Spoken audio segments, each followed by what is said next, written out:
हर खबर पर होगी आपकी पकड़। डाउनलोड कीजिए एबीपी लाइव ऐप।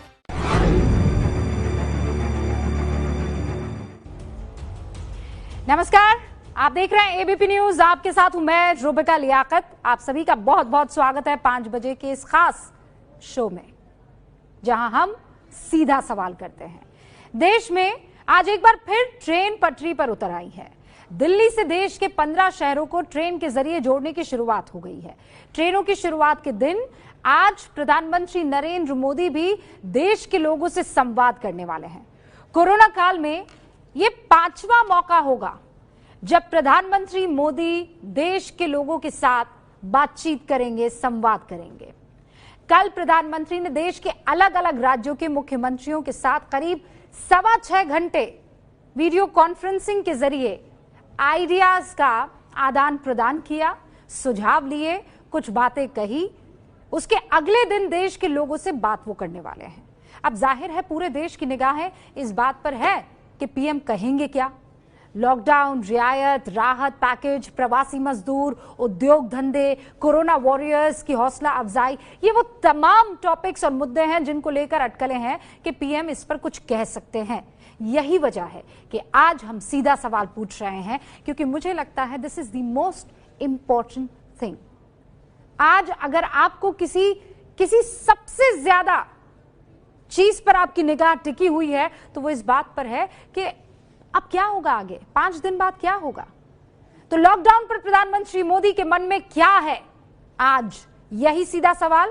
मैं बता दूं, हमारे साथ मध्य प्रदेश के मुख्यमंत्री शिवराज सिंह चौहान जुड़ेंगे, हमारे साथ राजस्थान के उप मुख्यमंत्री सचिन पायलट भी जुड़ेंगे। इनफैक्ट वो हमारे साथ जुड़ चुके हैं। लेकिन पहले ये रिपोर्ट और उसके बाद बातचीत सचिन साहब से। आपके जीवन को बचाना, आपके परिवार को बचाना भारत सरकार की, देश की हर राज्य सरकार की सबसे बड़ी प्राथमिकता है।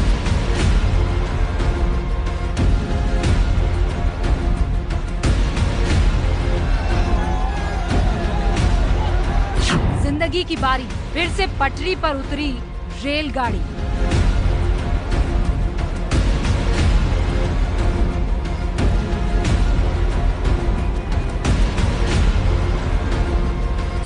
लॉकडाउन पर केजरीवाल ने मांगी लोगों की राय। लॉकडाउन पूरी तरह से तो खत्म नहीं किया जा सकता। क्या लॉकडाउन में ढिलाई दी जानी चाहिए? अगर ढिलाई दी जानी चाहिए तो कितनी ढिलाई दी जानी चाहिए? किस किस क्षेत्र में ढिलाई दी जानी चाहिए? लॉकडाउन पर केंद्र के फैसले के साथ विपक्ष भी, क्योंकि देश के कैप्टन तो वही हैं और उनका निर्णय आखिरी निर्णय होगा। उसके बाद आगे क्या रास्ता तय किया जाएगा। लॉकडाउन के बीच आज पीएम का राष्ट्र को संदेश।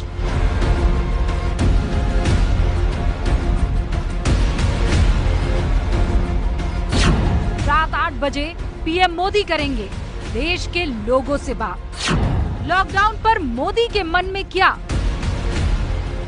सचिन पायलट राजस्थान के उप मुख्यमंत्री हमारे साथ जुड़ चुके हैं। सचिन जी, बहुत बहुत स्वागत है आपका। मैं शुरुआत इसी सवाल से करना चाहती हूं कि आज फिर प्रधानमंत्री नरेंद्र मोदी का संबोधन होने वाला है। आप उप मुख्यमंत्री के तौर पर क्या उम्मीद लगाए हुए हैं? सचिन साहब, मुझे लगता है जो भी निर्णय हम लोग लें एक एज अ कंट्री, हम लोगों को उसमें साइंटिफिक इनपुट्स, हमारा अभी तक का जो ट्रैक रिकॉर्ड रहा और जो हमारे इन्फेक्शन रेट्स हैं, रिकवरी रेट्स हैं, उस सबको संज्ञान में लेने के बाद, जो स्टेक होल्डर से चर्चा की है प्रधानमंत्री जी ने, उसका संज्ञान लेने के बाद ही कोई निर्णय लेना चाहिए। मेरी व्यक्तिगत राय तो ये है कि जो रेड जोन्स हैं या जो कंटेन इन्फेक्शन फैले हुए इलाके, जिले हैं, वहां पर हमें मूवमेंट बिल्कुल नहीं करना चाहिए। और जो भी मूवमेंट हो, इकोनॉमिक एक्टिविटी हो, वो सिर्फ ग्रीन जोन्स में हो जहां पर हम लोग ये रिस्क ले सकते हैं। क्योंकि अभी गनीमत इस बात की है कि इन्फेक्शन गांव तक नहीं फैला है, सिर्फ शहरों तक सीमित है। लेकिन अगर ये कहीं गांव तक पहुंच गया, क्योंकि अभी श्रमिकों का मूवमेंट बहुत चलने वाला है, इसलिए बहुत सावधानी से हमें अगले कदम उठाने पड़ेंगे। मैं नहीं जानता प्रधानमंत्री क्या घोषणा करेंगे आज रात को, लेकिन जो भी वो करें, मैं समझता हूँ लोगों की सुरक्षा सबसे ज्यादा हमारी बड़ी प्रायोरिटी है और अपनी अर्थव्यवस्था को पुनर्जीवित करना उसके बाद की प्रायोरिटी है। सचिन साहब, राजस्थान की सरकार ने क्या महत्वपूर्ण इनपुट जो है राजस्थान को लेकर और कोरोना पर आप लोगों का क्या अब तक अपडेटेड जो रिजल्ट आया है उस बारे में आपने क्या फीडबैक दिया है? कल जो मैराथन बैठक चली है 6.25 घंटे की, हम लोगों ने तो जो राजस्थान में हमारी स्थिति है, जो वस्तु स्थिति है, उसकी जानकारी दी है और कहा कि स्टेट स्पेसिफिक फंडिंग भारत सरकार को करनी पड़ेगी, क्योंकि जो कोरोना से मुकाबला हो रहा है वो दिल्ली में नहीं हो रहा है, वो जिलों में, ब्लॉक्स में, शहरों में हो रहा है, देश के अलग अलग कोनों में हो रहा है। राज्य सरकारें, हमारे डॉक्टर्स, नर्सेज, वार्ड बॉयज वो संघर्ष कर रहे हैं, तो उनको जब तक हम संसाधन नहीं दे पाएंगे, इकोनॉमिक एक्टिविटी बिल्कुल लगभग खत्म हो चुकी है राज्यों के अंदर, जीएसटी के पैसे नहीं मिल रहे हैं, एक्साइज का रेवेन्यू खत्म हो चुका है, उद्योग, फैक्ट्री, कारखाने सब बंद पड़े हैं, तो स्टेट्स को जब तक आप फाइनेंशियली आप एम्पावर नहीं करेंगे तो कैसे इस इतने बड़े संघर्ष से हम जूझ कर जीत पाएंगे। तो हम लोगों ने, हमारे यहाँ रिकवरी रेट राष्ट्रीय औसत से बेहतर है, जो डबलिंग का रेट है हमारे यहाँ 18 दिन का है, जो राष्ट्रीय औसत से बेहतर है। तो हम लोगों ने पूरे साधन लगाकर कोशिश की है कि इसको कंटेन किया जाए, लेकिन फिर भी लगातार आंकड़े बढ़ रहे हैं, ना सिर्फ राजस्थान में लेकिन पूरे देश में। तो हम चाहते हैं कि किसानों की खरीद ढंग से हो पाए, उनका पूरा पैसा किसान को मिल सके, जो ग्रीन जोन में उद्योग है वो चालू हो सके, और जो हमारे श्रमिक हैं, जो माइग्रेंट लेबर है, उस पर एक ठोस नीति केंद्र सरकार को बनानी पड़ेगी। अलग अलग राज्य अपनी अलग अलग दिशा में काम करेंगे, मैं समझता हूँ तो समाधान नहीं ढूंढ पाएंगे हम लोग। सचिन साहब, क्या कल प्रधानमंत्री नरेंद्र मोदी की तरफ से ऐसे कोई संकेत मिले हैं कि अलग अलग राज्य अपने अपने हिसाब से, अपनी अपनी सिचुएशन के हिसाब से अब लॉकडाउन की इस प्रक्रिया को आगे बढ़ाएं या हटाएं, जो भी है, क्या इस तरीके के कोई संकेत मिले हैं? मैं तो बहुत पहले से कहा कि जो ग्रीन जोन, ऑरेंज जोन और रेड जोन्स का जो क्लासिफिकेशन करना है वो दिल्ली से नहीं हो सकता। वो तो राज्य के जिला कलेक्टर, राज्य सरकारें, जनप्रतिनिधि जानते हैं क्या हालात हैं, लेकिन हमें सोचना पड़ेगा कि आज जो ऑरेंज है वो बहुत जल्द रेड भी हो सकता है अगर हम एहतियात नहीं बरतेंगे। तो फ्लेक्सिबिलिटी स्टेट गवर्नमेंट्स को देनी पड़ेगी आने वाला जो एक पखवाड़ा है, और स्टेट गवर्नमेंट्स मैं समझता हूँ बहुत अधिक जमीनी हालात को जानते और पहचानते हैं। केंद्र सरकार को गाइड करना है, उनको डेटा शेयर करना है, अंतर्राष्ट्रीय एजेंसी से समन्वय बनाना है, WHO से आदि से, लेकिन जो डिसीजन मेकिंग है वो मूलतः राज्य सरकारों को देनी पड़ेगी, क्योंकि वो असलियत जानते हैं। और बाकी डेटा शेयरिंग, क्रॉस लर्निंग, एक राज्य में जो कामयाब नहीं हुई रणनीति उसको भी शेयर करना चाहिए ताकि हम वो गलती ना करें। तो एक तरह से स्टेक होल्डरशिप और आपस में एक दूसरे पर भरोसा करके काम करना पड़ेगा। ये समय नहीं है आरोप प्रत्यारोप का या तेरा मेरा करने का, ये देश की सुरक्षा का है। और हमने अब तक जो मेहनत करी है, अगर ढील अब बरत दी, ज्यादा कर दिया तो उसमें पूरा पानी फिर सकता है। आप सही कह रहे हैं, इस वक्त किसी तरह की कोई राजनीति होनी नहीं चाहिए। आपने कहा कि जो आर्थिक गतिविधियां हैं उनको किसी तरीके से सुचारू रूप से आगे बढ़ाना होगा। आप इस बात पर तरजीह दे रहे हैं, क्या राजस्थान की सरकार इस बात पर तरजीह दे रही है कि अब ये चक्का जो है जिस तरीके से रुक गया है वो रुका नहीं रहना चाहिए, इसको गति देनी जरूरी है? देखिए, अलग अलग व्यूज हैं, लेकिन मैं मानता हूं कि जो लॉकडाउन की उपयोगिता थी वो काफी हद तक हम वहां तक पहुंच चुके हैं। अब ज्यादा अधिक स्ट्रिक्ट लॉकडाउन अगर पूरे देश में करेंगे तो हमें नुकसान ज्यादा, फायदा कम हो सकता है। तो एहतियात बरतते हुए राजस्थान में हम लोगों ने मॉडिफाइड लॉकडाउन बहुत पहले से चालू किया है। जो नगर निगम की सीमाओं के बाहर जो फैक्ट्री उद्योग हैं उनको हमने चालू करने की परमिशन दे रखी है, अगर लेबर वहीं पर रहेगा। और हमने जो घंटे 8 थे पहले काम करने के, उसको हमने 12 कर दिया ताकि शिफ्ट कम हो और अधिक प्रोडक्टिविटी लोग दे पाए अपने काम करने में।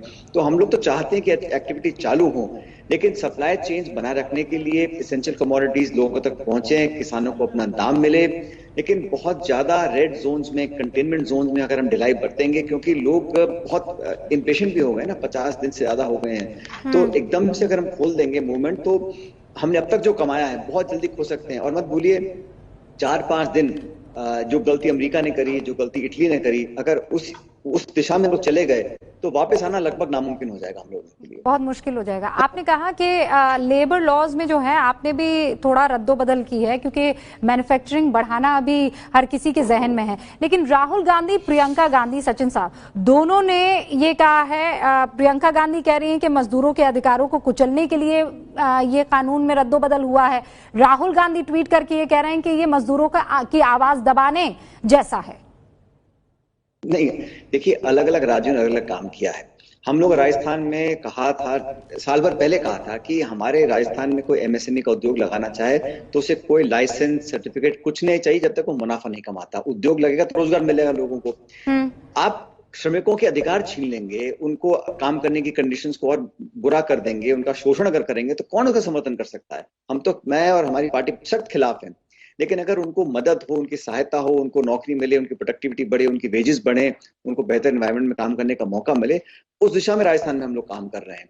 अन्य राज्यों की मैं टिप्पणी नहीं करना चाहता क्योंकि समय नहीं है, लेकिन कई राज्यों ने तो उनके राइट्स हैं, उनके जो आईएलओ के माध्यम से हम लोगों को जो एक ग्लोबल प्लेटफॉर्म मिला है कि क्या मापदंड होने चाहिए श्रमिकों के राइट्स को, उसका उन्होंने उल्लंघन कहीं ना कहीं किया होगा। हम लोग तो श्रमिकों के पक्ष में हैं क्योंकि यही वो सबसे वंचित वर्ग है, सबसे आर्थिक रूप से कमजोर वर्ग है जिसकी मदद हमें करनी है।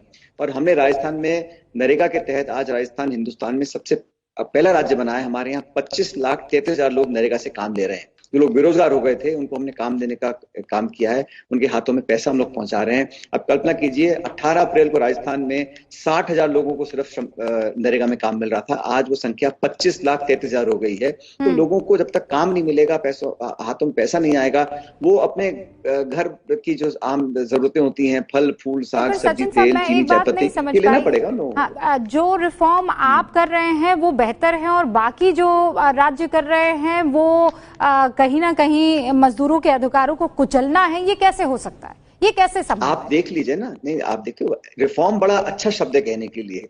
रिफॉर्म लोग समझते हैं अच्छे ही होते हैं रिफॉर्म। हमने तो सिर्फ ये ढील दी है कि 8 घंटे की जगह लोग 12 घंटे तक काम कर सकते हैं अगर उनको ओवर टाइम मिलेगा, उनकी कंडीशन अच्छी काम करने की है। बाकी राज्यों ने क्या किया मैं टिप्पणी नहीं करूंगा, लेकिन हमने कोई बहुत अधिक परिवर्तन लेबर लॉज में नहीं किया। हमने सिर्फ छूट दी है ताकि कारखाने दोबारा चालू हो सकें और श्रमिकों मजदूरों को अच्छे पगार मिल सके ताकि वो अपने बच्चों का पालन पोषण कर सकें। तो मैं टिकट पे नहीं कर रहा हूं, लेकिन मैं सिर्फ अपनी सरकार में हम लोगों ने जो किया है वो सकारात्मक है। बहुत छोटा एक ढील दी है, इसमें कोई अधिकार छीनने का काम नहीं किया या लेबर लॉज को हमने तोड़ने मरोड़ने का काम नहीं किया। सचिन साहब, आपको लगता है कि ये जो राहुल गांधी और प्रियंका गांधी ने ट्वीट किया है वो माइनस राजस्थान किया है? आप इसको दृष्टिकोण देख लीजिए। उन्होंने ये कहा है, हमारी पार्टी ने कहा, मैं खुद कह रहा हूं कि कहीं पर भी अगर श्रमिकों का, मजदूरों का, मेहनत करने वाले लोगों का अहित होता है तो हम कभी उसका साथ नहीं देंगे। लेकिन अगर कुछ सकारात्मक करने से उनकी प्रोडक्टिविटी बढ़ती है, उनको तनख्वाह ज्यादा मिलती है, उनको जॉब सिक्योरिटी ज्यादा होती है, उस दिशा में हम लोगों को काम करना है। सचिन साहब, यही काम तो बाकी राज्यों ने भी किया है। उत्तर प्रदेश ने भी वही काम किया है जो आप लोगों ने किया है। नहीं, आप उन्होंने जो ऑर्डिनेंस, उन्होंने भी वर्किंग आवर्स बढ़ा दिए हैं। उन्होंने बहुत कुछ किया है। उन्होंने, मध्य प्रदेश सरकार ने तो बहुत कुछ किया है। मैं उस पर, आप फिर उसमें पॉलिटिकल करना चाह रहे हैं, लेकिन मैं इस बात से सहमत हूं जो मेरी पार्टी ने कहा है, हम उस पर स्टैंड करते हैं। और कहीं भी अगर हमें 1% भी लगेगा कि हमारे श्रमिकों के साथ उनकी अवमानना हो रही है या उनके साथ कोई दुर्व्यवहार हो रहा है, हम तुरंत एक्शन लेने के तैयार। यही बात यूपी के मंत्री भी कह रहे हैं कि हम एक्शन लेंगे अगर इसमें किसी तरह की कोई गड़बड़ी पाई जाती है। क्योंकि आप ये कह रहे हैं कि मैं टीका टिप्पणी नहीं करना चाहता, हमारी सरकार ने जो किया, राजनीति नहीं होनी चाहिए। आज नहीं किया है, हमने आज नहीं किया, हमने 1.5 साल पहले किया था, इन्वेस्टमेंट्स को लाने के लिए किया था। ये जो आज नीजक रिएक्शंस किया है कुछ सरकारों ने, वो भिन्न है, जो हमने किया वो भिन्न है। तो सचिन पायलट साहब, तो आपने तो 1.5 साल पहले कर दिया था ना, उन्हीं सरकारों से पहले कर दिया था, तो ऐसा कैसे हो सकता है जो आप करे वो बढ़िया है और जो बाकी राज्य करे वो गड़बड़ है? मैंने ऐसा नहीं कहा, लेकिन आप मेरी बात सुन नहीं पा रही हैं। लेबर लॉज बहुत बड़ा एक सब्जेक्ट है, उसमें किसने क्या तब्दीली करी है उसको आप उसका विश्लेषण कर लीजिए। यूपी ने क्या किया, मध्य प्रदेश ने क्या किया, हमने क्या किया, उसमें आपको पता पड़ जाएगा। बहुत भारी अंतर है। ये एक कलम का और एक नोटिफिकेशन का इशू नहीं है। नहीं, मेरे पास पूरा वक्त है, आपके पास भी है। क्या मुझे समझा सकते हैं कि आपका बेहतर कैसे है और मध्य प्रदेश और यूपी का बेहतर कैसे नहीं है? हमने वर्किंग कंडीशंस में कोई गाइडलाइन चेंज नहीं करी है। हमने लोगों को बाहर निकालने का हमने ऑर्डर पारित नहीं किया है। हमने सिर्फ ये छूट दी है, अगर आप चाहें तो आप ओवर टाइम एक्सटेंड कर सकते हैं 4 घंटे का। मात्र इतना कंसेशन दिया था कुछ समय पहले, ताकि राजस्थान में निवेश हो, लघु उद्योगों को और प्रोत्साहन मिले, उनको फाइनेंस मिल सके, बैंकों से उनको कर्ज मिल सके, ताकि निवेश प्रदेश के अंदर हो। ये कोरोना की महामारी तो बहुत बाद में आई है। तो कुल मिलाकर आप ये कह रहे हैं कि आपका जो रिफॉर्म है राजस्थान का, मैं नहीं कह रहा हूं, आप कह रही हैं। मैंने तो ये कहा कि हम श्रमिकों के साथ हैं। सैद्धांतिक रूप से कांग्रेस पार्टी ने हमेशा उनकी मदद करी है और आगे भी करते रहे। लेकिन आपके रिफॉर्म्स बेहतर हैं बाकी राज्यों से, आप ये कह रहे हैं? मैंने रिफॉर्म का नाम ही नहीं लिया, मैंने एक छूट देने का नाम दिया है। हमारे इंडस्ट्री मिनिस्ट्री ने काफी समय पहले वो छूट दी थी, लेकिन कहीं पर भी मजदूरों का, श्रमिकों का अहित हमारी सरकार नहीं होने देगी। तो घंटे बढ़ा दिए आपने मजदूरों के काम के, लेकिन आप मजदूरों के साथ हैं और प्रियंका गांधी और राहुल गांधी के ट्वीट के भी साथ हैं। मालिकों को, श्रमिकों को ओवरटाइम बढ़ाने का अगर आप चाहें तो पाबंद नहीं किया है, उनका हमने अधिकार नहीं छीना है और हम छीनने वाले हैं। ठीक है सचिन साहब, मैं अब आगे बढ़ना चाहती हूँ और मैं दोबारा कोरोना पर और महामारी पर जिस तरीके से कामकाज हो रहा है उस पर बात करना चाहती हूँ। राजस्थान क्या बेहतर स्थिति में है आज की हालत में? अगर आप उसको साइंटिफिकली मापदंड को देखेंगे तो हमारे जो टेस्टिंग है वो बाकी राज्यों से बेहतर हम लोग कर रहे हैं। हमारा रिकवरी रेट बेहतर है, हमारा मोर्टेलिटी रेट कम है। तो मैं नहीं कहूंगा हम अच्छा है, बेहतर है, लेकिन हमने पूरे संसाधन लगाए हुए हैं ताकि हमारा जो लॉन्ग टर्म इंफ्रास्ट्रक्चर है हेल्थ का वो भी इतना मजबूत हो सके कि हम भविष्य की चैलेंजेस को मीट कर सकें। पहले हमारे राजस्थान में टेस्टिंग ही नहीं होती थी। दिल्ली और पूना हम लोग भेजते थे टेस्ट कराने के लिए। हम चाहते हैं हर जिला मुख्यालय पर टेस्ट हो। हमने बेड्स की कैपेसिटी बढ़ा दी है, हमने वेंटिलेटर्स को बढ़ाया है। हम चाहते हैं कि हम लोग सिर्फ आज की महामारी नहीं, भविष्य में भी अगर कभी कोई दिक्कत आए तो उसका सामना करने के लिए हम तैयार हैं। सचिन साहब, कई लोग ऐसा कह रहे हैं कि ये जो लॉकडाउन प्रधानमंत्री नरेंद्र मोदी की तरफ से या सरकार की तरफ से, केंद्र की तरफ से हुई थी, ये इसका हमें कुछ इससे हासिल नहीं हुआ है, कोई रिजल्ट नहीं आ पाया। इससे बेहतर लॉकडाउन ना होता। इस पर आप क्या कहेंगे? देखिए, ऐसा कहना मैं समझता हूँ ये ब्लैक एंड व्हाइट नहीं है। अलग अलग देशों ने अलग अलग रणनीति अपनाई है और मुझे लगता है कि हम लोगों ने जो लॉकडाउन कोई समस्या का इलाज नहीं है, इसका तो इलाज वैक्सीन ही है, लेकिन आज सोशल डिस्टेंसिंग और घरों में रहकर हम इसको संक्रमण को रोक सकते हैं। उस काम को हम लोगों ने किया है और मैं लगता हूँ इसमें बीजेपी, कांग्रेस, केंद्र, राज्य की बात नहीं है। इसमें देश ने मिलकर बहुत कठिनाई झेली है, बहुत दुख और पीड़ा। लाखों लोग हमने देखा सड़कों पर पैदल जा रहे हैं, भूखे प्यासे जा रहे हैं। कौन सरकार और कौन राज्य चाहता है कर्फ्यू और लॉकडाउन कराना? लेकिन जब कोई वैक्सीन नहीं है, कोई इलाज नहीं है, तो ये हम इसको कर्व को फ्लैटन करने के लिए और अपने आप को तैयार कर सके हम लोग, उस दिशा में हमने काम किया है। तो लॉकडाउन करना, कर्फ्यू लगाना, एक तरह से कर्फ्यू तो हमने वहां लगाया है जहां पे इन्फेक्शन स्प्रेड हो चुका है। इसलिए जितना लॉकडाउन से हमें हासिल होना था हम कर चुके हैं, लेकिन अब हमें एक मॉडिफाइड लॉकडाउन लगाना पड़ेगा ताकि हम अलग अलग राज्यों के, अलग अलग जिलों की रणनीति अलग अलग बना सकें। सचिन साहब, अब आगे की रूपरेखा जो है वो आप हिंदुस्तान की क्या देख रहे हैं, कैसे देख रहे हैं? क्योंकि आर्थिक संकट भयंकर वाला है, आप मजदूरों के पलायन को देख रहे हैं, लेकिन दूसरी तरफ हमें उद्योगों को भी बढ़ावा देना है वरना हमारी अर्थव्यवस्था बैठ जाएगी। ऐसे में किस तरीके से डील होते हुए इस पूरे सिचुएशन को आप देख रहे हैं? मुझे लगता है कि इसमें हम एक अपॉर्चुनिटी हमारे पास मिल सकती है, क्योंकि हम जब रीस्टार्ट करेंगे तो जो हमें तब्दीली करनी है, जो इंडस्ट्री हम लोगों को, जिसमें बहुत सारे लकूना थे या ब्यूरोक्रेटिक हर्डल्स थे, जब हम रिफॉर्म कर सकते हैं, रीस्टार्ट कर सकते हैं, रिवाइव कर सकते हैं, तो उस मौके का हमें फायदा उठाना चाहिए। दुनिया में बहुत से देश हैं जो कंजम्पशन इकोनॉमी पे बेस्ड नहीं है, हिंदुस्तान है, तो बहुत से ऐसे नए एवेन्यूज भी खोलेंगे। तो चैलेंज है, बहुत मुश्किल है, लेकिन हमारी यंग पॉपुलेशन है, हम लोग मेहनतकश लोग हैं, हम बहुत जल्दी से उभर सकते हैं, लेकिन सबको मिलकर काम करना पड़ेगा। और जो क्रूशियल सेक्टर्स हैं, जो इंडस्ट्री शायद चीन से हटेगी, अगर हम पूरी तरह तैयार रहेंगे तो संभवतः वो इन्वेस्टमेंट्स हिंदुस्तान में आ सकते हैं और बहुत कुछ बदलेगा जियोपॉलिटिकली। विश्व में यूएन का रोल, डब्ल्यूएचओ का रोल, चीन का रोल, अमेरिका का रोल, भारत का रोल बहुत बदलेगा। इसलिए हमें बहुत मजबूती से और भविष्य की तरफ एक सकारात्मक रुख रखते हुए अपने अगले कदम उठाने पड़ेंगे। ओके, सचिन पायलट, बहुत बहुत शुक्रिया हमारे साथ बातचीत करने के लिए और पिक्चर जो है वो थोड़ी क्लियर करने के लिए कि कल प्रधानमंत्री से क्या राजस्थान की तरफ से बातें रखी गई और आप क्या उम्मीद कर रहे हैं। बहुत बहुत शुक्रिया। हमारे साथ दो खास मेहमान भी हैं। अब मैं इस चर्चा को आगे बढ़ाना चाहती हूँ और याद दिला दूं कि जो मध्य प्रदेश के मुख्यमंत्री शिवराज सिंह चौहान साहब वो भी हमारे साथ जुड़ेंगे, लेकिन इस वक्त सुप्रिया श्रीनेत प्रवक्ता हैं कांग्रेस की, हमारे साथ जुड़ चुकी हैं और राजीव प्रताप रूडी साहब भी हमारे साथ जुड़ चुके हैं जो कि बीजेपी के प्रवक्ता हैं और सांसद भी। बहुत बहुत स्वागत है आप दोनों का। शुरुआत राजीव प्रताप रूडी साहब मैं इसलिए आपसे करना चाहती हूँ क्योंकि सचिन पायलट बहुत सी बातें कह गए हैं, आप सुन भी रहे होंगे और मुझे यकीन है आप उस पर टिप्पणी करना भी चाहेंगे। रिफॉर्म्स, जो लेबर रिफॉर्म्स है, हालांकि वो रिफॉर्म शब्द का इस्तेमाल नहीं करना चाहते हैं, वो ये कह कह रहे हैं कि राजस्थान में बेहतर हुआ है और हमने रिफॉर्म नहीं किया, हमने बस थोड़ी बहुत तब्दीलियां की है, छूट दी है। देखिए सचिन साहब ने जो बातें कही, मोटे तौर से उन्होंने सब बातें जो उनके राज्य से संबंधित थी, और मुझे नहीं लगता है कि उन्होंने किसी का आक्षेप किया और ये कहा कि उनका लॉ बेटर है और बाकियों का खराब है। उन्होंने ये कहा कि वो लेबर रिफॉर्म्स के साथ, लेबर लॉज के साथ जो उनके पॉलिसीज हैं कि उस पर वो टिके रहे। तो मुझे नहीं लगता है कि बहुत ही आपत्तिजनक या कोई राजनीतिक बात उन्होंने की। एक प्रशासक के रूप में, एक अच्छा वक्ता के तरफ से उन्होंने अपनी बातें रखी। मैं ये कहना चाहूंगा कि लेबर लॉज कंकरेंट लिस्ट पर है और इसमें भारतवर्ष के भीतर राज्य सरकारों ने मिलकर 100 से ज्यादा कानून है, चाहे एम्प्लॉयमेंट एक्ट हो, वेजेस एक्ट हो, न जाने कितने सारे एक्ट हैं। ये चुनौती है कि प्रोडक्टिविटी बढ़ाया जाए। प्रोडक्टिविटी बढ़ाने के लिए कई कदम उठाने की जरूरत है।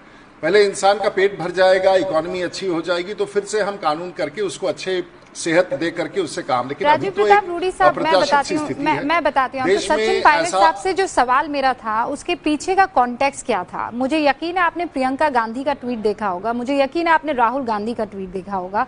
अनेक राज्यों द्वारा श्रम कानूनों में संशोधन किया जा रहा है, हम कोरोना के खिलाफ मिलकर संघर्ष कर रहे हैं, लेकिन ये मानव अधिकारों को रौंदने, असुरक्षित कार्यस्थलों की अनुमति, श्रमिकों के शोषण और उनकी आवाज दबाने का बहाना नहीं हो सकता। इस मूलभूत सिद्धांतों को कोई समझौता इस पर नहीं किया जा सकता। ये राहुल गांधी का ट्वीट है जो मैं पढ़कर आपको सुना रही हूं, और इसीलिए राजस्थान के उस पूरे पर्सपेक्टिव में इस रद्दोबदल को देखना बहुत जरूरी हो जाता है। राजीव प्रताप रूडी। रूबिका जी, आपने बिल्कुल सही, मैं इसका पृष्ठभूमि नहीं समझ पाया था, और जो सचिन पायलट से ये बड़ा कठिन सवाल आपने कर दिया, और मैं नहीं समझता हूं कि वो अपने पार्टी में इस बात का उत्तर दे सकेंगे। और उन्होंने अपने राज्य सरकार की बात कही और उन्होंने ये कहा कि मैं इस स्टैंड के साथ सहमत हूं, लेकिन उन्होंने ये नहीं कहा कि मैं राहुल जी के इस स्टेटमेंट से या फिर उनकी अपनी बहन की स्टेटमेंट से मैं सहमत हूं। तो मुझे लगता है कि आपने बहुत क्लैरिटी के साथ बात रखा, शायद मैं मिस कर गया था वो पॉलिटिकल पॉइंट, लेकिन सचिन जी को इस पर न डाले क्योंकि ये क्षमता के बाहर है। जहां तक उन्होंने अपने राज्य सरकार की कही, उनकी टिप्पणी करना। दूसरा बात आपने बहुत बड़ा कहा और वो शायद मैं मिस कर गया था कि ये दो लोगों ने, प्रियंका जी ने और राहुल गांधी ने ट्वीट किया है। ये वर्तमान परिस्थिति में सभी चीजों का लाभ उठाना चाहते हैं, चाहे वो टेस्टिंग की बात हो या जांच की बात हो या रोड मैप की बात हो या आने वाले दिनों में हमारा इकोनॉमी संघर्ष हो, लेकिन ये बहुत लेट चल रहे हैं। ये बाद में, अभी अगर उनको अपने को राजनीतिक रूप से स्थापित करना है तो भारत के सामने पॉजिटिव एजेंडा देना होगा। मुझे लगता है कि कांग्रेस पार्टी के हमारे साथ जुड़ी है, होती गई है, पॉजिटिव एजेंडा नहीं है, ये पॉजिटिव एजेंडा नहीं है। धन्यवाद। राहुल गांधी और प्रियंका गांधी अपने राज्यों की तब्दीलियों को नहीं देखते हैं, लेकिन बाकी राज्यों में हुई इन रिफॉर्म्स को लेकर वो बड़े चिंतित हो जाते हैं। क्यों ऐसा? विका जी, मैं पहले तो क्लैरिफाई करना चाहती हूँ, लेबर लॉज एक बहुत कॉम्प्लेक्स सब्जेक्ट है और उसको समझना एक बार जरूरी है। जो यूपी या एमपी ने किया है, उन्होंने ऑर्डिनेंस पारित करके 38 में से 35 लेबर लॉज को निरस्त कर दिया है। उस ऑर्डिनेंस की स्वीकृति उनको सेंट्रल गवर्नमेंट से लेनी पड़ेगी, तभी वो इसको कार्यान्वित कर सकते हैं। इसलिए इसको बहुत बड़ी तब्दीली कहा गया है। 38 में से 35 लेबर लॉज डिसबैंड करके सेंट्रल गवर्नमेंट की स्वीकृति मिलेगी इस ऑर्डिनेंस को, और उसके बाद हम उसको कार्यान्वित करेंगे।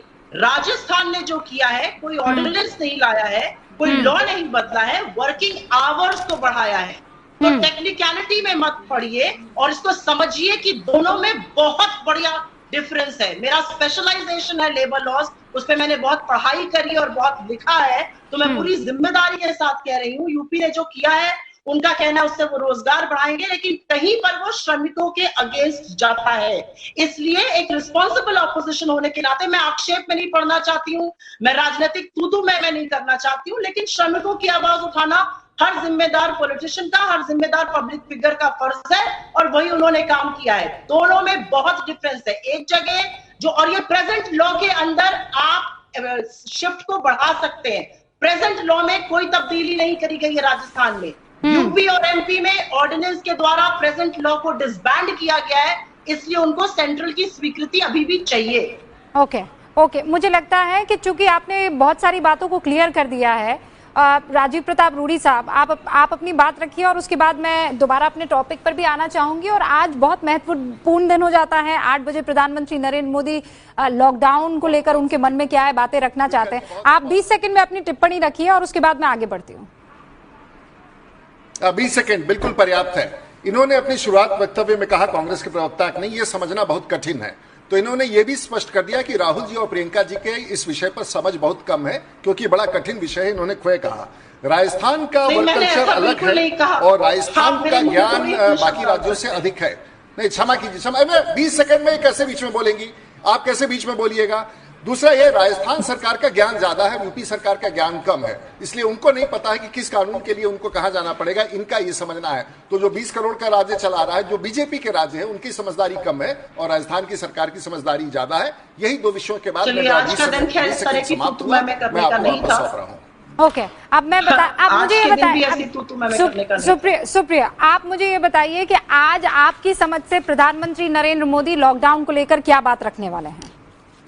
वैसे ही टॉपिक बढ़िया है, मैं श्रम कानून पर एक अच्छी बहस कर सकती हूँ, लेकिन हमें कोई और दिन चुनना होगा। सुप्रिया। हाँ, और मुझे लगता है आज उठी राजनीति करने का भी मतलब नहीं है और मेरी समझ और मेरे मुंह में शब्द कोई नहीं डाल सकता है। खैर, मुझे ऐसा लगता है प्रधानमंत्री जी ने कल एक लंबी मीटिंग करी है चीफ मिनिस्टर्स के साथ, उनकी बातें सुनी गई हैं। ये औसतन से ज्यादा लंबी मीटिंग रही है। ज्यादातर चीफ मिनिस्टर्स ने दिक्कतें बताई हैं। उन्होंने बताया है कि हमें फ्लेक्सिबिलिटी चाहिए, आप ग्रैन्युलर और लोकल लेवल पर हमें ये निर्धारित करने दीजिए कि कौन सी रेड और ऑरेंज या ग्रीन जोन होनी चाहिए। ये फैसला तो अंततः डिस्ट्रिक्ट के डीएम को लेना पड़ेगा।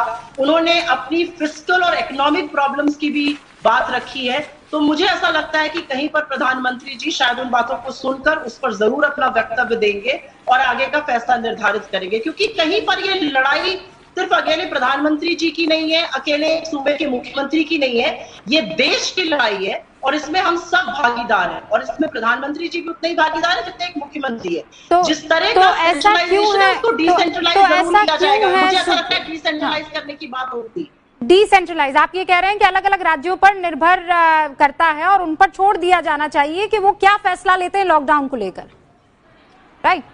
ये सब मुझसे ये सवाल? हाँ, बिल्कुल। सुप्रिया, आपसे। मुझे लगता है कि जिस तरह की ग्रैन्युलर डिसीजन दिल्ली ले रहा है वो नहीं लेने चाहिए, लेकिन केंद्र का फिर भी बहुत बड़ा रोल रहेगा। इंटर स्टेट सप्लाई चेन में रोल रहेगा, ट्रेनों को चलाने में, फ्लाइट्स को चलाने में, इस तरह कहां पर कितना पैसा दिया जाना है वो रोल सेंटर का रहेगा, उससे सेंटर नहीं हट पाएगा। लेकिन ग्रैन्युलर डिसीजंस जो लोकल लेवल पे डिसीजंस है वो लोकल गवर्नमेंट को करने पड़ेंगे। राजीव प्रताप रूडी। जी मैडम, बिल्कुल। अब मुझे लगता है कि उन्होंने सही कहा कि तकलीफ पहले सभी राज्य सरकारों ने कहा कि केंद्र सरकार निर्णय अच्छा लिया, अब वो कह रही है कि हमें निर्णय लेने दो। मैं नहीं जानता कि मन में क्या है प्रधानमंत्री जी के, जो शाम को बताएंगे, लेकिन मोटे तौर से पूरे भारतवर्ष को ये बात समझ में आ गया कि कोरोना से कैसे लड़ना, कोरोना का भयावह स्थिति क्या है और किस प्रकार से हम लोगों को। लेकिन कई बार मैं ये शब्दों में देखता हूं कि साहब हमें खुद करने दो, हम खुद करने की स्थिति आ गई है। हो सकता है प्रधानमंत्री ऐसा कहे कि अब राज्यों को दो, लेकिन यह कहना कि तुमने मुझे कल नहीं दिया और इसलिए तुम दोषी हो, यह कहीं ना कहीं शब्दों में भनकता है। बहुत सारे डिस्कशंस हुए, कई राज्य सरकार ने कहा बढ़ाना चाहिए, किसी ने कहा कि ट्रेन खोलना चाहिए, किसी ने कहा ट्रेन नहीं खोलना चाहिए। लेकिन मोटे तौर से देश के प्रधानमंत्री ने जो अभी तक हमारे पास जो पढ़ने में आता है और आप लोगों ने जो चर्चा की है कि देखिए बड़ी लड़ाई है, लंबी लड़ाई है, हमें देर तक लेके चलना पड़ेगा। और राज्य सरकार की स्वायत्तता पर उन्होंने भी भरोसा जताया और राज्य सरकार की भूमिका जो इस कोविड में रहा है उन सबकी सराहना की, चाहे वो कांग्रेस की सरकार क्यों ना रही हो, चाहे आम आदमी पार्टी की सरकार क्यों ना रही। तो प्रधानमंत्री बहुत बड़े दिल से देश के लोगों के साथ है, सरकारों के साथ है। और मुझे विश्वास है कि जो रोड मैप, आज ये रोड मैप की बात हो रही है, देश के प्रधानमंत्री ने हल्के फुल्के तरीके से इकोनॉमिक रोड मैप तो देना शुरू कर दिया है। आने वाले दिनों में सोशल और इकोनॉमिक रोड मैप देश को जरूर देंगे। देश के लोगों का उनके हर कदम पर भरोसा है, जो लोगों ने उनका साथ दिया है और देश के प्रधानमंत्री उस दिशा में जरूर बढ़ाएंगे, ऐसा मेरा मानना है। हम यही इंतजार कर रहे हैं कि प्रधानमंत्री नरेंद्र मोदी जो हैं वो लगातार 5वीं मर्तबा सीएम से मुलाकात करते हैं और उसके बाद बहुत सारा फीडबैक लेते हैं। सुप्रिया, क्या ऐसे में जरूरी नहीं है कि ये जो कंप्लीट टीम इंडिया दिखाई दे रही है वो कंप्लीट टीम इंडिया आगे भी दिखे, सीएम और पीएम यानी केंद्र और राज्य सरकारें साथ मिलकर काम करें? ऐसा क्यों कि आप चाह रही हैं कि नहीं अब राज्यों को छोड़ दिया जाना चाहिए? नहीं, मैंने एक बार भी ये नहीं कहा, मैंने एक बार भी ये नहीं कहा राज्यों को छोड़ देना चाहिए। मैंने आपसे पहले ही कहा ये लड़ाई जो है सबको साथ मिलकर लड़नी है, प्रधानमंत्री के नेतृत्व में, मुख्यमंत्रियों के सहयोग से ये लड़ाई जीती जाएगी। मैंने एक बार भी नहीं कहा, लेकिन सिचुएशन गंभीर है और इसलिए हर कदम फूंक फूंक के रखना होगा। जिस दिन प्रधानमंत्री जी ने पहले लॉकडाउन का आह्वान किया था और जिसका पूरे देश और विपक्ष ने उनका इसमें पूरा सहयोग दिया था, तब 525 केसेस थे। आज केसेस 70,000 से पार है, तो हमें हर कदम फूंक फूंक के रखना होगा, सामंजस्य स्थापित करना पड़ेगा। मैंने एक बार भी नहीं कहा कि राज्यों को छोड़ दीजिए, केंद्र को छोड़ दीजिए। ये लड़ाई मिलकर ही जीती जा सकती है, मिलकर ही लड़ी जा सकती है। इसमें कोई एक दूसरे को छोड़कर लड़ाई नहीं लड़ सकता है। तो आप ये कह रहे हैं कि कांग्रेस की तरफ से किसी तरह की कोई राजनीति नहीं हो रही है, तो ऐसा क्यों है कि आपके कई ऐसे नेता हैं जो कहते हैं कि लॉकडाउन जो है अब वो साफ तौर पर दिख रहा है कि उससे कुछ हासिल नहीं हुआ है? ऐसा तो हरसिमरत कौर बादल ने भी कहा है, जो बहुत बड़ी और बहुत पुरानी घटक दल है एनडीए की, शिरोमणि अकाली दल की, उन्होंने भी कहा है कि आपको क्या लगता है लॉकडाउन से कुछ भी हासिल नहीं हुआ है सुप्रिया? कुछ भी नहीं, मुझे बिल्कुल ये नहीं लगता है, मुझे बिल्कुल ये नहीं लगता है। मुझे लगता है लॉकडाउन में इन्फेक्शन कंट्रोल करने में मदद करें, लेकिन हाँ अब वो वक्त आ गया है जब हमें हर तरह का फैसला लेना पड़ेगा। राजीव प्रताप रूडी जी ने इकोनॉमी का जिक्र किया था, हमें इकोनॉमी आगे कैसे संवरेगी उस पर भी फैसला लेना पड़ेगा और साथ साथ हमें हेल्थ पर भी ध्यान फोकस करना पड़ेगा। मैंने एक बार भी नहीं कहा कि उससे कुछ नहीं अचीव हुआ, लेकिन मैं आंकड़े की बात कर रही हूँ कि 525 इन्फेक्शन पहले दिन पे थे लॉकडाउन के, अभी 70,000 से पार है। बहुत सावधानी बरतनी पड़ेगी। यानी आप ये कह रही हैं कि लॉकडाउन का कुछ असर नहीं पड़ा है? आंकड़े दिखाकर आप यही कह रही हैं ना? बिल्कुल नहीं कहा रूबिका जी। नहीं तो सुप्रिया, आप ये भी नहीं कह रही और ये भी नहीं कह रही। मैं समझना चाह रही हूँ, तो हम क्लियरली क्यों नहीं इस पर बात कर रहे हैं? लॉकडाउन का मैंने आपसे क्या कहा? लॉकडाउन का फर्क हुआ है, बिल्कुल हुआ है। हमारा डबलिंग रेट दुनिया में डबलिंग रेट से कम है, इधर थोड़ा वर्सन हुआ है लेकिन हमारा रेट कम है, हमारा मोर्टालिटी रेट कम है, हमारा इन्फेक्शन जो था हाँ अब थोड़ी तेजी से बढ़ना शुरू हुआ है। लेकिन जो कोलैटरल डैमेज इकोनॉमी पे हुआ है उसकी बिना बात किए सिर्फ इसकी बात करना भी शायद सही नहीं होगा। एक कोलैटरल डैमेज जो इकोनॉमी पर हुआ है आप कह रही हैं, मेरे शब्द नहीं है। नहीं, मैं तो मेरा काम तो सवाल करना है और क्रॉस क्वेश्चन करना है। आप तो मेरी जमात की रही हैं, आप तो ये बात बहुत अच्छे से जानती हैं सुप्रिया। तो सम अप करने में आप अपने शब्द मेरे पे मत डालिए। नहीं, ये तो आप बहुत अच्छे से जानती हैं, आप एंकर खुद रही हैं, आप जानती हैं कि मैं वो क्रॉस क्वेश्चन भी करूंगी और उसके बाद उस चीज को क्लियरली जानना भी चाहूंगी। ऑल राइट सुप्रिया, मेरे साथ राजीव प्रताप रूडी आप जानते हैं मौजूद हैं। राजीव प्रताप रूडी जी, एक तरफ कहा जा रहा है कि लॉकडाउन का असर ऐसा हुआ है कि डबलिंग रेट हमारी कम हो गई है, कोरोना से बहुत हद तक हमने वो जो कंटेनमेंट होता है उसको शिकंजा वो कस ना पाए उस लेवल पर ला के रखा हुआ है। लेकिन दूसरी तरफ राजनीति तो हो ही रही है और सबसे बड़ा सवाल आप लोगों से ये पूछा जा रहा है कि आर्थिक मोर्चे पर आप लोग फेल हो गए।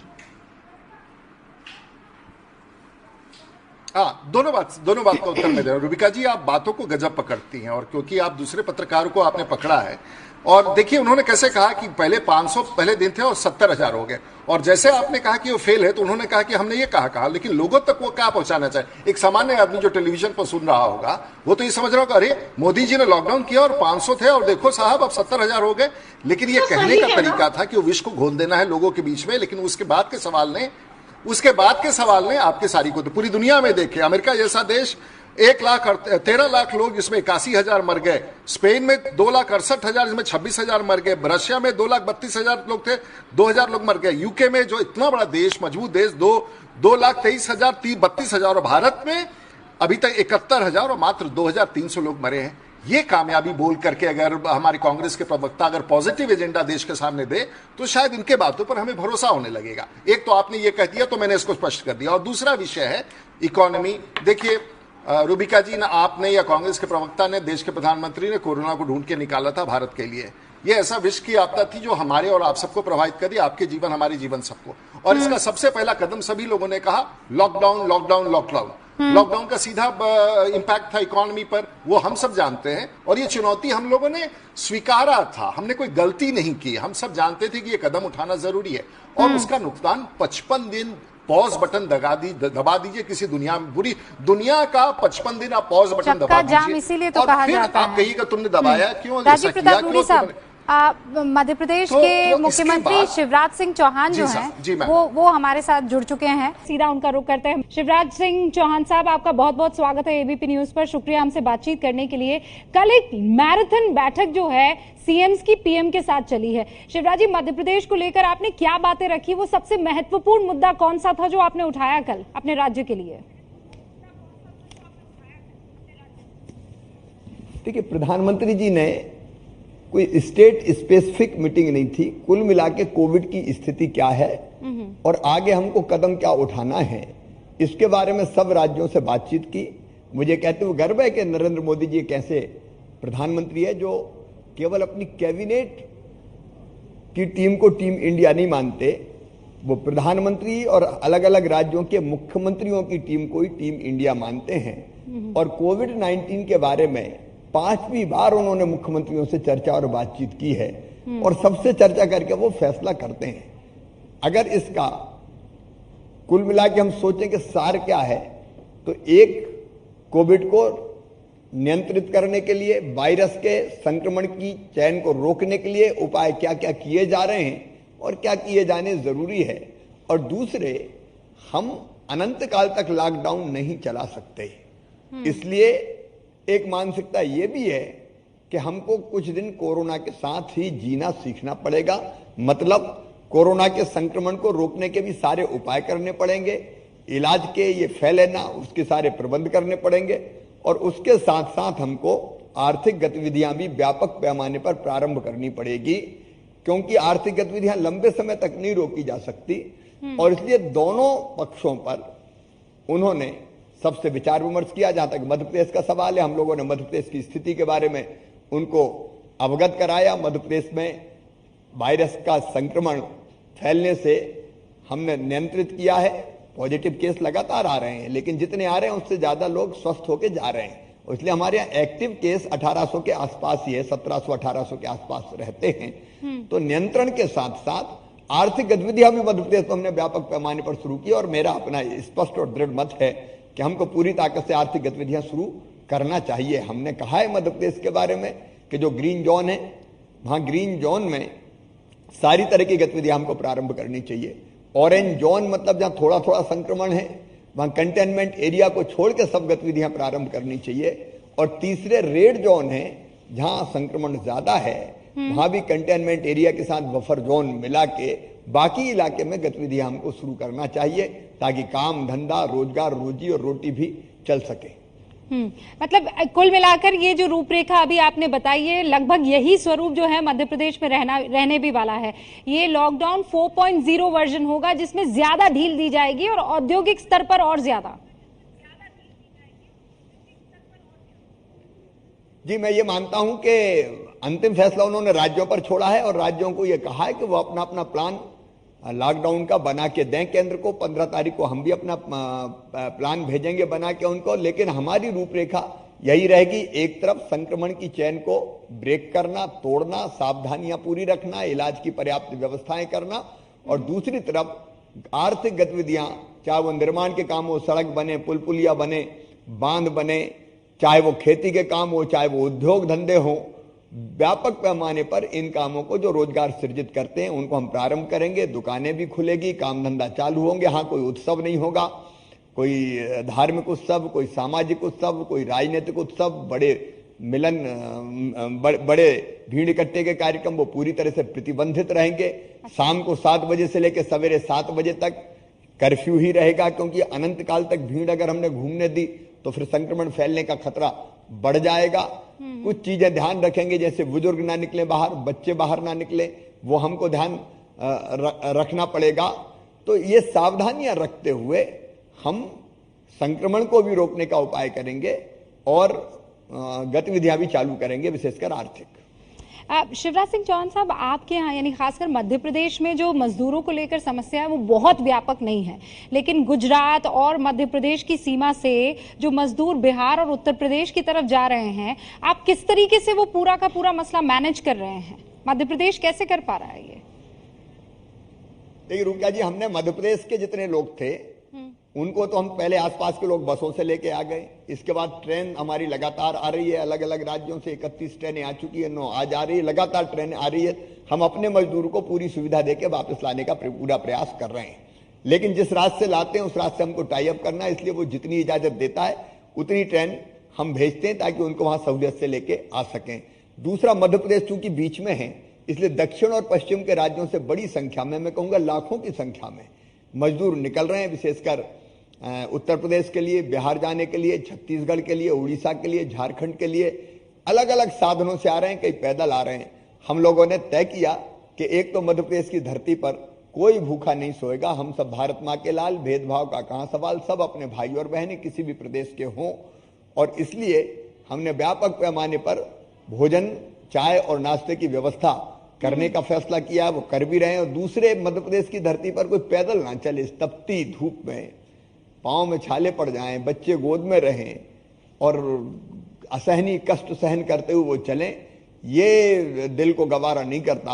और इसलिए हमने बसों से उनको छोड़ने का इंतजाम किया है। आज ही 375 बसें हमने लगाई है जो उनको लेगी और अगले जिले तक छोड़ेगी, वहां से हम बॉर्डर तक पहुंचाएंगे। सारे कलेक्टर्स को अवेयर किया है, स्वयंसेवी संगठनों को लगाया है, और मेरी पूरी कोशिश ये रहेगी कि मध्य प्रदेश में ना कोई भूखा सोए और ना कोई पैदल जा पाए। भरसक, मैं 100% दावा नहीं करता, लेकिन भरसक प्रयास करेंगे, जहां लोग मिलेंगे उनको गाड़ी में बिठाएंगे और बॉर्डर तक छोड़ के आएंगे। शिवराज सिंह चौहान साहब, ये जो फैसला है या ये जो आप बता रहे हैं पूरा कंप्लीट रोड मैप, ये उन मजदूरों के ट्रेन से कटने के बाद लिए गए फैसले हैं, उस घटना के घट जाने के बाद ये लिए गए फैसले हैं शिवराज जी, या उससे पहले? हम पहले से भोजन का इंतजाम हम पहले से ही कर रहे हैं, भोजन का इंतजाम हम पहले से ही कर रहे हैं। यथासंभव पहले साधनों की व्यवस्था भी की थी, लेकिन हमारे यहाँ दुर्घटना औरंगाबाद में, महाराष्ट्र में हुई।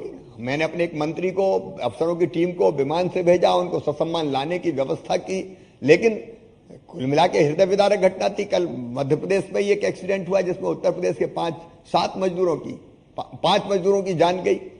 हमने उनको भी पूरे ससम्मान उत्तर प्रदेश भिजवाया। अब ये अपने भाई और बहन हैं, इनको सुविधाएं देना अपना काम है। आप मुझे सुन पा रहे हैं शिवराज सिंह चौहान साहब? ये मेरा आखिरी सवाल होगा, या फिर हाँ, कल जो फेडरल स्ट्रक्चर को लेकर कई ऐसे मुख्यमंत्री और स्पेसिफिकली ममता बनर्जी, जिन्होंने ये सवाल उठाया कि भाई बार बार केंद्र की तरफ से हमें दिशा निर्देश दे दिए जाते हैं, हम थक गए हैं उनका पालन करते हुए, सुना आपने अप्रत्यक्ष रूप से जवाब दिया वहां पर इस बात को लेकर?